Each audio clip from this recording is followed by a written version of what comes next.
Olá, está começando mais um Cine Clube Unifor. Isso mesmo, e hoje nós vamos debater o filme O Começo da Vida, que é um documentário que mostra os bebês na sua forma naturalmente brilhante.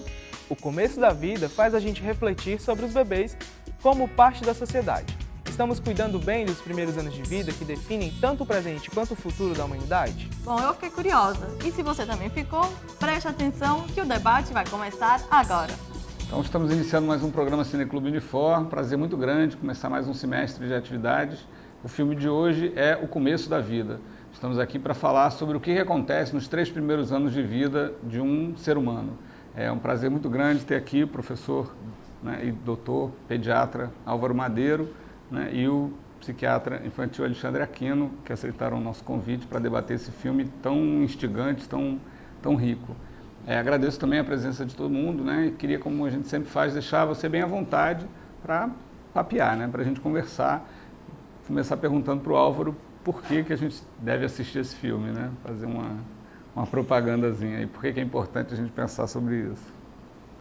Ok, eu queria antes dar algumas informações básicas para o contexto do filme, Esse filme tem essa diretora, a Stella Renner, um apoio muito grande da Fundação Maria Cecília Souto Vidigal. Isso é relativamente inédito no Brasil, que fundações se comprometam com alguma causa social. Essa fundação vem nos últimos 10, 15 anos tendo uma influência muito grande no diálogo, inicialmente com formadores de opinião, com professores, com universidades, com serviços de saúde, e agora, por intermédio desse filme, é uma estratégia da Fundação dialogar com a sociedade como um todo, Então, esse filme ele tem 400 horas filmadas.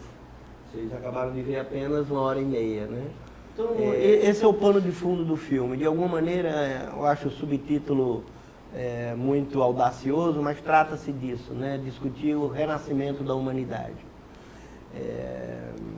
Parece que a infância, tal como concebida e publicizada nos últimos 20 anos, é uma coisa relativamente inédita, Apesar da infância ser uma coisa banal, todo mundo perceber e valorizar e ter uma ideia do valor da infância, mas na medida em que o filme nos apresenta, e vamos discutir com isso, me parece uma coisa inédita. Como converter todo o conhecimento acumulado do campo popular, do campo científico, numa linguagem, no caso aí, uma imagem em movimento, uma linguagem cinematográfica, sob forma de documentário, que possa dialogar.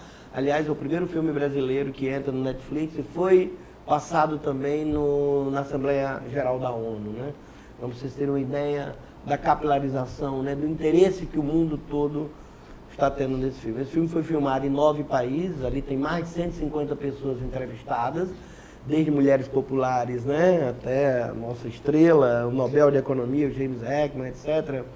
E a gente vai ter a oportunidade de discutir que tem algumas cenas que são muito similares. Eu vou só citar aquela cena que a Gisele fala que gostaria ou que deseja ouvir os filhos, é a mesma cena que a mulher de 37 anos que tem 12 filhos, e a Roberta Rivelino, que é a coordenadora da área de comunicação da Fundação, teve aqui há umas 4 semanas atrás, e me falou que do filme para cá ela já teve mais 2 filhos, mas se vocês verem a maneira como ela gesticula, e aí a gente pode traduzir como também a sua estrutura de mente, ou a estrutura de mente do que é uma mãe, é a mesma. Então, o filme também quer ter, entre aspas, uma certa universalidade de como nós pais, nós cidadãos, entendemos o que é a primeira infância, o nosso papel. E da minha parte, concordando aqui com o Dr. Álvaro em vários aspectos, assim, a importância da gente estar discutindo essa temática, Eu me recordo assim que quando eu era criança, eu escutava tanto de professores quanto dos meus pais, uma frase que era uma frase muito clichê e que na época eu enquanto criança não valorizava muito, que vocês são o futuro do Brasil, vocês são o futuro do país. E aquilo dali sempre entrava por um ouvido e saía pelo outro, e aquilo dali para mim como criança não tinha nenhum significado assim, eu achava que era uma coisa, sei lá, um clichê realmente. E quando a gente tem a oportunidade de observar algumas reflexões, né, que esse documentário apresenta, a gente começa a realmente aceitar que isso é muito verdade, né? Você investir realmente no desenvolvimento do ser humano, principalmente nesse início da vida dele, né, com toda a rede de significados que ele constrói a respeito de relações, a respeito de interação com o ambiente, né, isso daí vai construir um papel, né, individual e, ao mesmo tempo, né, quando você atinge vários indivíduos, um papel comunitário, social, de uma importância gigantesca, né, para a gente entender o mundo que a gente vive. Né, o mundo com as desigualdades sociais que nós enfrentamos, com as diferenças de oportunidades que nós vivemos na sociedade, né, todas essas diferenças, né, vocês podem observar que podem começar já desde muito precocemente. Né, pegando até um exemplo do que é colocado no documentário, uma coisa que chama muita atenção, quando eles fazem comparação das crianças que vivem em famílias bem estruturadas com crianças que vivem em famílias mais prejudicadas, né, economicamente. Né, que em média essas crianças em famílias mais bem estruturadas, até os 4 anos de idade, escutam 30 bilhões de palavras a mais, né, do que essas outras. Se a gente for parar para pensar nisso, é um nível de estímulo de 7 a 8 vezes maior, né, com essas crianças dessas famílias com condições sociais melhores. Né. Então a desigualdade ela começa muito precocemente. Né. A desigualdade ela não se manifesta só por uma questão econômica, por uma questão financeira, mas até em termos de estímulos iniciais, do quanto aquela criança vai ter a oportunidade de desenvolver, falando até do ponto de vista neurobiológico, né, uma rede de sinapses, né, que vai fazer com que ela possa ter uma construção cognitiva, uma construção de regulação emocional, né, diferente de outras crianças que são menos estimuladas. É muito interessante observar esse aspecto do ponto de vista psicológico, né, e eu sei que aqui tem muitos psicólogos também participando. Vou colocar assim de uma forma didática, né, nós temos 2 regiões cerebrais principais que são responsáveis pela modulação das nossas memórias. Né? Existe o hipocampo e existe a região da amígdala, né? Que são estruturas mais mesolímbicas, mais primitivas assim, do cérebro. O que diferencia essas estruturas é que as memórias hipocampais, elas são memórias semânticas, são memórias daquilo que a gente aprende ao longo da vida, né? Dos nossos aprendizados estruturais, de trabalho. Já as memórias amígdala dependentes, elas são as nossas memórias afetivas. O que as pesquisas apontam é que as memórias afetivas, elas têm uma duração muito maior do que as memórias hipocampais. Determinadas experiências que a gente tem na infância, a gente pode não ter o registro cognitivo delas. A gente pode não lembrar exatamente o que foi que aconteceu, o que é que naquela situação houve comigo, tal, como é esperado, né, de acontecer com uma criança de 2 e 3 anos. Né? A gente não tem essa memória para todos esses eventos, mas o registro emocional fica. Certo? Então essa memória afetiva, que é registrada mais a nível de amígdala, aquilo dali vai ter um papel de regulação das emoções da pessoa por toda a vida. E a compreensão disso foi até uma mudança assim, importante, dentro de uma linha de conhecimento da psicologia, que é da linha cognitivo-comportamental, né, que foi desenvolvido pelo Aaron Beck, que durante muito tempo se falava unicamente que pensamentos geravam emoções. Né, era mais ou menos o conceito da terapia cognitiva. Né, são os pensamentos que geram as emoções que levam a gente a desempenhar determinados comportamentos. Hoje já se tem uma compreensão de que existe uma coisa anterior a essa estrutura cognitiva que gera os pensamentos, que é esse registro emocional, que a gente chama de protoesquema. Então, esses protoesquemas são esquemas emocionais que nós desenvolvemos nos nossos primeiros anos de vida, que vão, no momento em que o nosso aparelho psíquico está mais desenvolvido, pronto para desenvolver realmente suas capacidades cognitivas plenas, esses registros emocionais vão ter influência na formação de crenças. Bom, tem muito assunto aqui, né? E eu concordo com o Álvaro, acho que a graça do jogo também é um pouco ouvir, né, como é que vocês pensaram, enfim, o que tem para a gente ouvir a partir do que vocês sentiram. Mas, assim, uma coisa que eu queria comentar antes de abrir, né, é que, por um lado, eu acho fantástico que o filme mostra o quanto a gente descobriu a respeito desse período nos últimos anos, né, como é recente essa história toda, e o tamanho da revolução que já aconteceu, por conta dessa mudança de visão sobre os primeiros anos de vida, principalmente a ideia de que a criança é tábula rasa, né, é passiva e que tem que ser estimulada e a gente tem que jogar coisas para ela, né, essa percepção.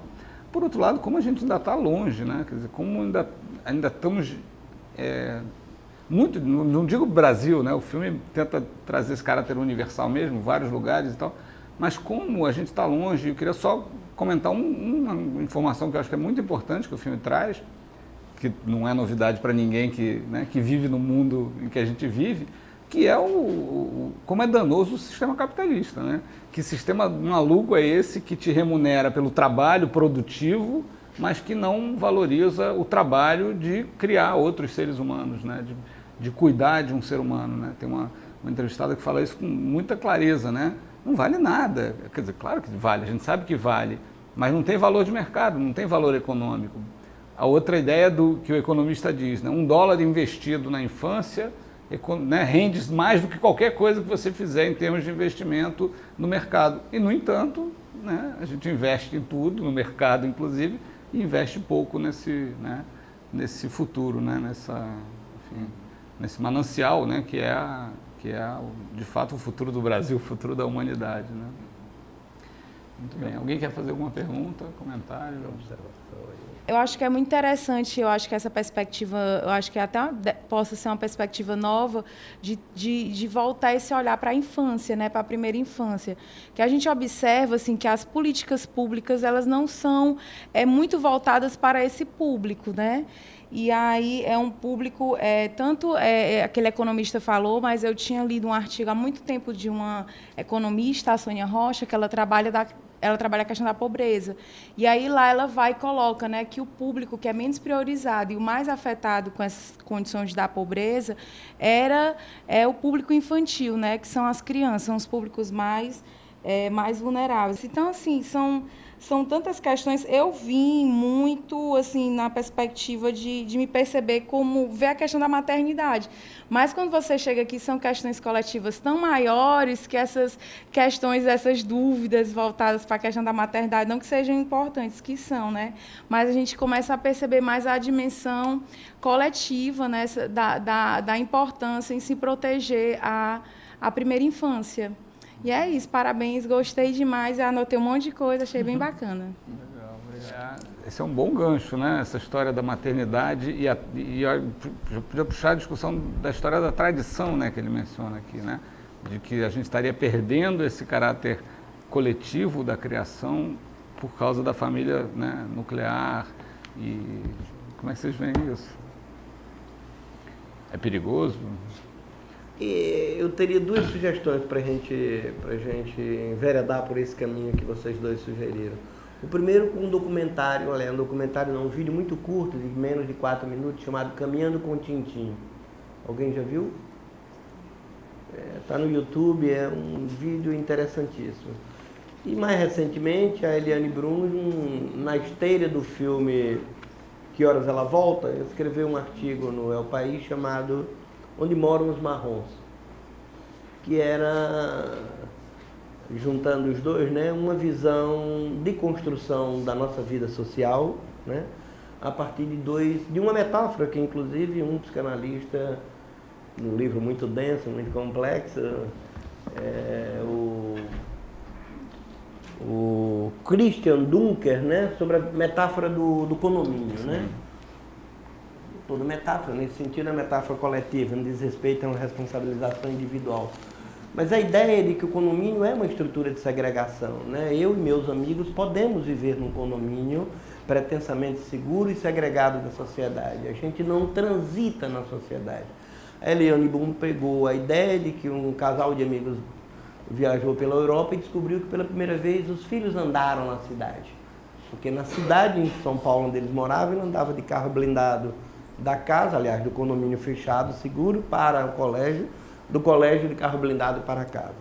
Sábado e domingo para a casa de outros amigos de condomínio ou para o shopping também de carro blindado. E a pergunta que também está no vídeo, né, é o que se aprende, isso que de alguma maneira Alexandre trouxe, né, quer dizer, como que essa criança constrói o seu mundo concreto, seja ele afetivo, seja ele cognitivo, Respondendo, eu acho que o filme ele tem uma dimensão individual, aliás, é muito bonito, ele começa com uma cena radicalmente individual, não tão individual, porque eu vou deixar para falar sobre esse aspecto se surgir a oportunidade, de novo, que é, não tão individual no sentido político, que quer dizer o seguinte, somos iguais? Em que momento da vida somos iguais?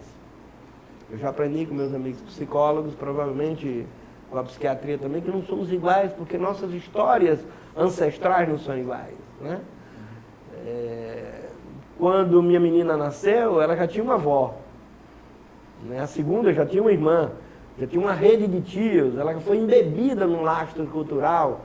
Minha família já tinha valores, né? A família do interior das Alagoas, com seus valores, certamente, na migração europeia de Portugal.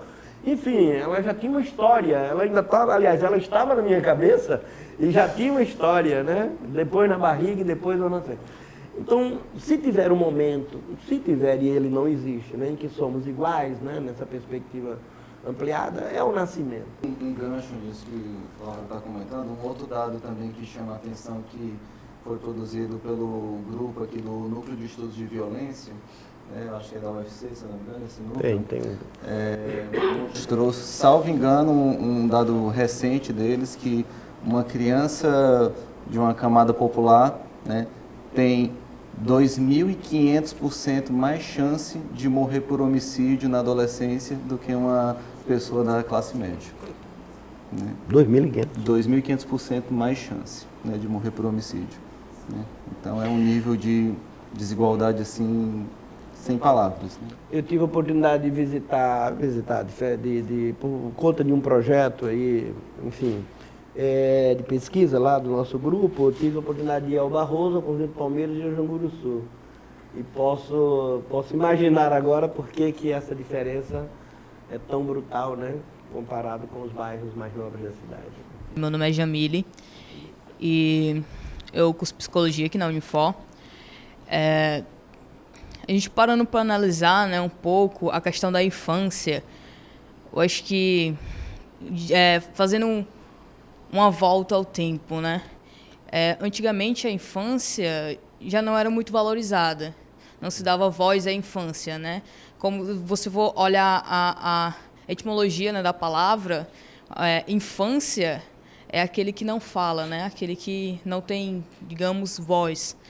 Então a criança não era valorizada, ela era praticamente um incômodo, né? Porque ela não produzia, ela não gerava renda, ela não tinha uma função, né? Ela apenas estava lá. E, ao longo do tempo, ela foi criando um valor, né? Foi começando a ter um valor na sociedade. E eu acho bacana analisar até o nome do filme, né? O Começo da Vida. O que é a vida, né? Nossa vida se resume um conjunto de várias coisas, né? Nossa vida é social, é econômica, é psíquico, é corporal, é relacional, né? As suas relações, a sua vivência, as suas histórias, as suas experiências, como você se coloca no mundo. E a infância realmente é o começo da vida, né? Como mostrou o filme, são tantos pontos que poderiam ser bem diferentes se nós dessemos valor à infância, dessemos valor ao cuidado com as crianças, né? Tanto questões de segurança, de economia, de relação, até muitas doenças em si, nós poderíamos não ter essa incidência tão grande de doenças, tanto físicas como mentais, se nós tivéssemos mais cuidados com as crianças, né? Questões sociais, como desigualdade, vejamos, violência, como eu falei, o cuidado com as crianças, como vocês já citaram, o cuidado emocional, o cuidado na relação, no respeito, em escutar, em fazer com que essa criança não seja omissa, né? Que ela tenha uma voz, que ela se coloque, que ela saiba lutar pelo que ela quer, que ela saiba ter uma vontade, ter uma voz. E, como você até citou, a questão da homoparentalidade, né? A gente, assistindo o vídeo, até a parte onde a criança realmente fala que eu não tenho um pai, eu tenho 2 mães, você não saberia disso, né? Você acharia que não. É uma criança de uma família normal, como nós costumamos dizer, né? Eu gostei bastante desses aspectos no filme, né? Maravilha, legal. Vocês querem comentar ainda alguma coisa? Eu queria fazer um comentário, assim, eu disse que ia deixar para discutir mais tarde, né, sobre isso, esperando que surgisse essa oportunidade, essa questão da parentalidade de casais homoafetivos, né. Vamos tentar fazer um exercício de empatia agora em relação a essas pessoas, né. Considerando, vamos pegar um modelo primeiro de um casal heterossexual. Um casal, uma família padrão, né, vamos dizer assim, né, como as pessoas querem colocar. É muito difícil criar uma criança, é muito difícil educar, é muito difícil saber como agir em determinados momentos. E isso com todo um contexto em que eu recebo de alguma forma apoio de outras pessoas e tal. Agora vamos se colocar no papel de um casal homoafetivo. Enfrenta a mesma dificuldade, né, enfrenta com uma dificuldade a mais, a dificuldade do preconceito, a dificuldade de, talvez, em algumas situações, encontrar portas fechadas, né? Então, como é difícil exercer a parentalidade nesse contexto? Bom, papo muito bom. Álvaro, queria falar mais alguma coisa para concluir? Eu só queria fechar esse mesmo raciocínio, porque ele culminaria, né, a nossa sessão, digamos assim, compatibilizando em uma dimensão individual. Todos 3 aqui somos pais, né? Somos cidadãos da polis, né? E, enfim, não há incompatibilidade com funções públicas, coletivas, responsabilidades sociais, etc. O Sean Coffey, no final, né, ele traz essas 2 observações, que para padrão americano como é que se diz? Entre aspas, fora do padrão americano, né? O padrão americano, digamos assim, mais radical, ele está discutindo que se eu sou obeso ou eu fumo e amanhã eu tiver um câncer, o cara vai me perguntar por que o dinheiro dele, do imposto dele, deve ser para mim, que estou com câncer de pulmão, que, entre aspas, fiz a opção porque fumei. Então, vire-se com a sua vida, né? Se você adoeceu por uma causa que alguém julgou que essa causa de responsabilidade individual, é isso que vigora, né, no senso comunitário do padrão americano, né? Comunitário. Do padrão comunitário do que a vida americana. Então, eu poderia dizer que para essa mãe que tem 14 filhos, né, poderia dizer que é uma irresponsabilidade, né? Eu poderia até aceitar essa ideia de não compreender que nada existe sem contexto, né? E dizer, né, toma que o filho é teu. Toma que o filho é teu, né? Mas a pergunta, né, que está aí, ou melhor dizendo, a questão que escolha tive eu, né, ao nascer da família Madeiro Leite, minha mãe, Dona Leda, e seu Jorge, meu pai, né? Quem escolhe o que voluntariedade tem eu tenho qualquer um de nós com o nosso nascimento, né? Então, se a criança nasce, todos nós nascemos, né, com o que os budistas chamam de um dado incontornável, não há nada a fazer se eu vou nascer no conjunto Palmeira ou vou nascer na Aldeota, né? Se eu vou nascer no Brasil ou vou nascer em Londres, não há nada que se possa fazer sobre isso. E aí, o que eu faço com essa criança? A puno novamente? A questão social que está colocada é essa. Quer dizer, o que fazer para essa criança, para ela não repetir a história, né, como está, de alguma maneira, sem apoio, deixada nesse cenário, né? Então, esse é um dilema para a sociedade, né? Voltando à ideia de que, nesse momento do nascimento, somos, em média, normais, e que amanhã o nosso futuro vai depender do nosso esforço, de uma dimensão de talento, etc. Mas, ao nascimento, isso não está definido. Então, o que as sociedades podem fazer para evitar, numa sociedade com esse abismo que a gente tem, para O Schonkoff também vai dizer lá, e Alexandre pegou bem esse aspecto, né? De que ele inclusive diz com uma certa imponência do campo científico, né? A ciência já trouxe a informação de que não podemos cuidar das crianças sem cuidar de quem cuida das crianças, né?